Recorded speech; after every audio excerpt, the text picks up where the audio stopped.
Assalamualaikum warahmatullahi wabarakatuh. Perkenalkan, nama saya Fauzia Khairunisa dengan NIM 190810301113. Saya membuat video ini yaitu untuk memenuhi tugas ujian akhir semester dari mata kuliah Analisis Keuangan kelas B. Di sini saya akan menjelaskan mengenai analisis laporan keuangan PT Kino Indonesia Tbk pada tahun 2018 sampai dengan 2019.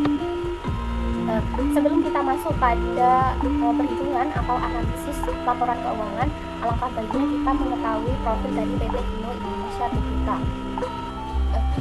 Awalnya PT Kino ini merupakan PT yang bernama PT Duta Lestari Sentratama yang merupakan perusahaan yang memproduksi makanan ringan dan kemudian berkembang menjadi produsen produk perawatan tubuh untuk semua gender dan usia. Selain di dalam negeri, PT Kino ini juga mengembangkan usahanya melalui kerjasama dengan perusahaan luar negeri, khususnya di Asia. PT Kino ini telah memiliki 16 entitas anak yang tersebar di luar negeri dan di dalam negeri. Selanjutnya yaitu kita akan membahas mengenai laba operasional dan laba non operasional.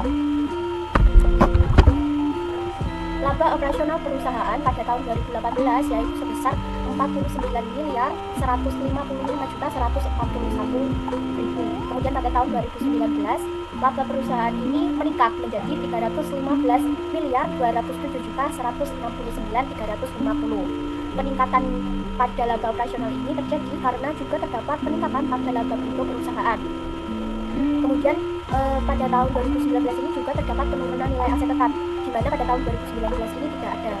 Kemudian seiring dengan laba bruto yang meningkat, maka beban penjualan itu juga akan meningkat dan beban umum dan administrasi juga akan meningkat. Selanjutnya yaitu laba non operasional perusahaan.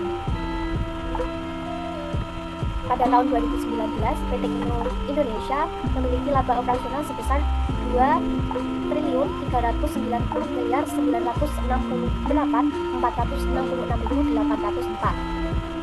Nilai ini mengalami peningkatan dibandingkan pada tahun 2018. Selanjutnya yaitu kita akan menganalisis imbal hasil atas modal investasi dan analisis profitabilitas. Imbal hasil atas aset operasi neto atau sering disebut dengan RNOA memiliki rumus yaitu laba operasi neto setelah pajak atau yang sering disebut dengan NOPAT dibagi dengan rata-rata aset operasi neto atau NOA. Laba operasi neto setelah pajak milik perusahaan yaitu sebesar 281.901.932.358 yang dibagi dengan 3.049.247.712.985 sehingga diperoleh rasio yaitu sebesar 8,15. Selanjutnya yaitu mengenai imbal hasil atas ekuitas pemegang saham biasa. Imbal hasil atas ekuitas pemegang saham biasa ini memiliki rumus yaitu laba neto yang dikurangi dengan dividen saham preferen dan dibagi dengan rata-rata ekuitas pemegang saham. Laba neto dan dikurangi dengan dividen saham preferen ini memperoleh hasil 515.603.339.649 yang kemudian dibagi dengan rata-rata ekuitas yaitu sebesar 3.079.312.240.750 sehingga diperoleh hasil yaitu sebesar 14%. Selanjutnya yaitu imbal hasil atas operasi neto yang dipengaruhi oleh leverage. Yang pertama kita akan menghitung RNOA dengan rumus NOPAT yang dibagi dengan penjualan, kemudian dikali dengan penjualan dibagi rata-rata NOA, kemudian dikali 1 plus oleh. Yang pertama kita kan sebelumnya sudah menghitung mengenai NOPAT.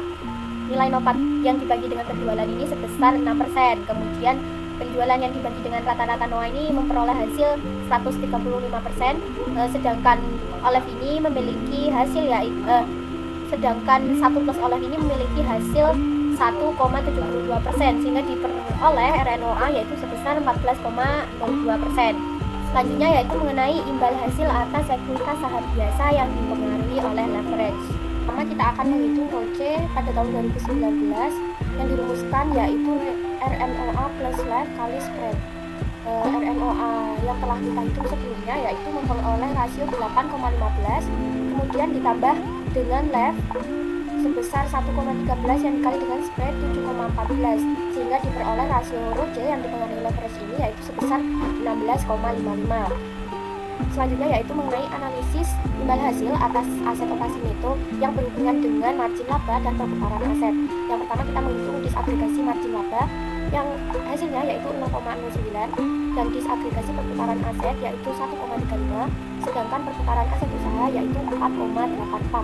Untuk periode penagihan piutangnya yaitu 105 hari dan perputaran persediaan 3,5, kemudian hari penjualan dalam persediaan 81 hari. Selanjutnya yaitu mengenai imbal hasil atas ekuitas saham biasa yang dipengaruhi oleh leverage. Yang pertama kita akan menghitung ROCE pada tahun 2019 yang dirumuskan yaitu RNOA plus left kali spread. RNOA yang telah kita hitung sebelumnya yaitu memperoleh rasio 8,15, kemudian ditambah dengan left sebesar 1,13 yang dikali dengan spread 7,14, sehingga diperoleh rasio ROCE yang dipengaruhi leverage ini yaitu sebesar 16,55. Selanjutnya yaitu analisis arus kas. Arus kas yang digunakan oleh PT Keno Tbk memiliki metode yaitu metode secara tidak langsung. Beberapa analisis yang saya gunakan di sini yaitu rasio arus kas operasi terhadap kewajiban lancar yang terdapat pada 3 tahun terakhir yaitu pada tahun 2019, 2018, dan 2017, di mana rasio ini mengalami penurunan setiap tahunnya. Kemudian ada rasio arus kas operasi terhadap total kewajibannya yaitu sama seperti perhitungan sebelumnya. Saya menggunakan 3 tahun terakhir yaitu pada tahun 2019, 2018, dan 2017. Rasio yang digunakan di sini menghasilkan penurunan setiap tahunnya. Kemudian ada rasio arus kas operasi terhadap total aktiva juga demikian mengalami penurunan. Rasio kecukupan arus kas yang memiliki rumus yaitu jumlah kas dari operasi selama 3 tahun dibagi dengan jumlah pengeluaran modal, penambahan persediaan, dan dividen tunai selama 3 tahun.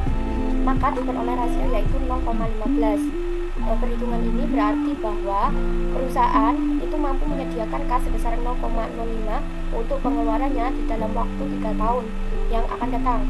Dengan nilai rasio 0,05, PT Keno dapat dikatakan memiliki tingkat kecukupan kas yang rendah, di mana nilai rasionya ini tuh kurang dari 1. Jadi kas PT Keno Indonesia ini tuh tidak cukup untuk membiayai pengeluaran modal, penambahan modal, dan dividen tunai perusahaan. Kemudian rasio reinvestasi.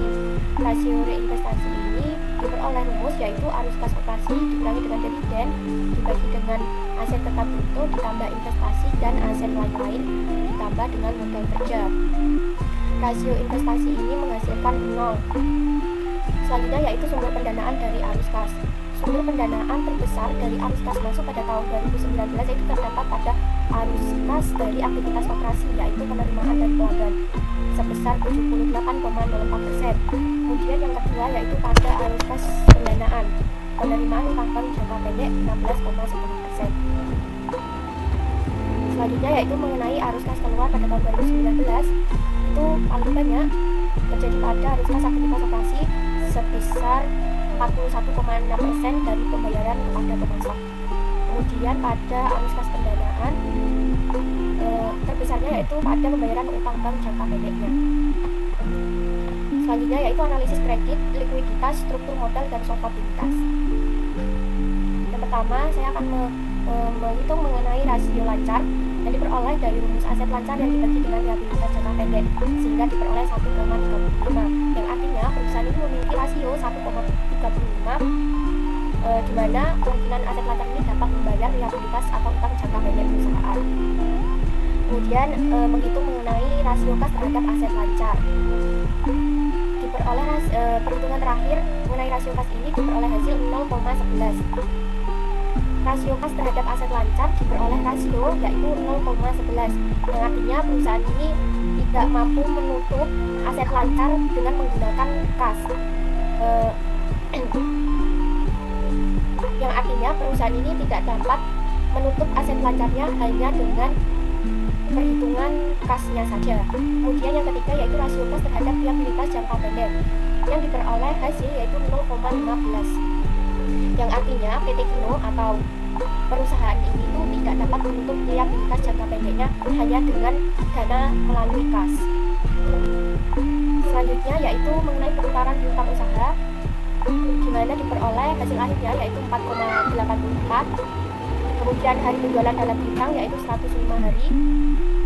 Di sini itu telah dihitung sebelumnya bahwa hari penjualan dalam piutang standarnya itu sebesar tidak lebih dari 105 hari.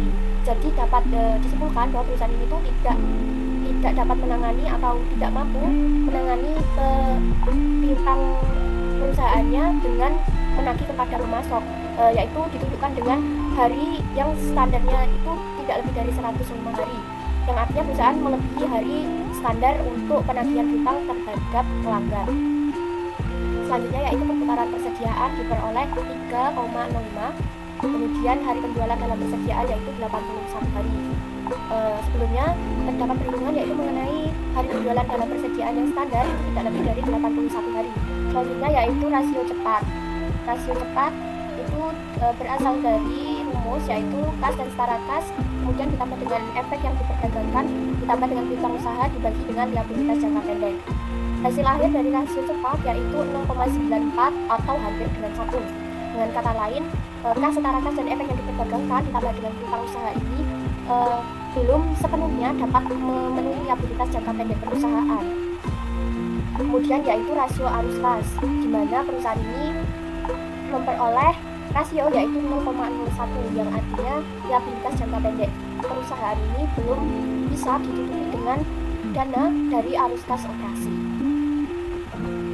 Selanjutnya yaitu mengenai laporan Kemensize pada struktur modal PT Kino Indonesia.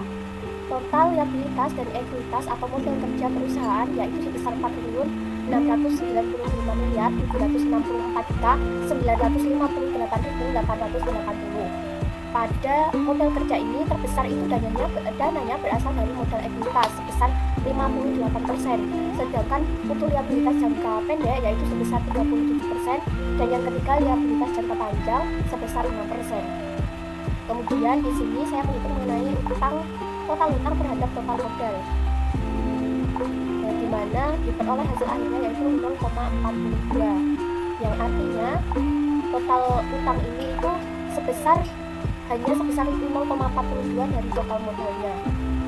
Kemudian total utang terhadap modal ekuitas diperoleh hasil akhirnya yaitu 0,74, yang artinya total utang perusahaan ini itu tidak lebih besar dari modal ekuitas perusahaan. Kemudian saya menghitung utang jangka panjang terhadap modal ekuitas. Pada perhitungan ini diperoleh hasil akhirnya yaitu 0,09. Kemudian utang jangka pendek terhadap total utang, yang menunjukkan perhitungan akhirnya yaitu 0,87, yang artinya utang jangka pendek ini hanya sebesar 0,87 dibanding dengan total utangnya. Selanjutnya yaitu ukuran solvabilitas berbasis aset. Pada laporan Kemensize, komposisi aset dan analisis solvabilitasnya, aset lancar itu memperoleh rasio sebesar 50% dan total aset tidak lancarnya itu 50%, yang artinya total aset ini memiliki jumlah yang dapat dibagi dua atau dapat dibulatkan itu yang jumlahnya hampir sama. Namun jika dilihat dengan nominalnya, total aset tidak lancar itu lebih besar.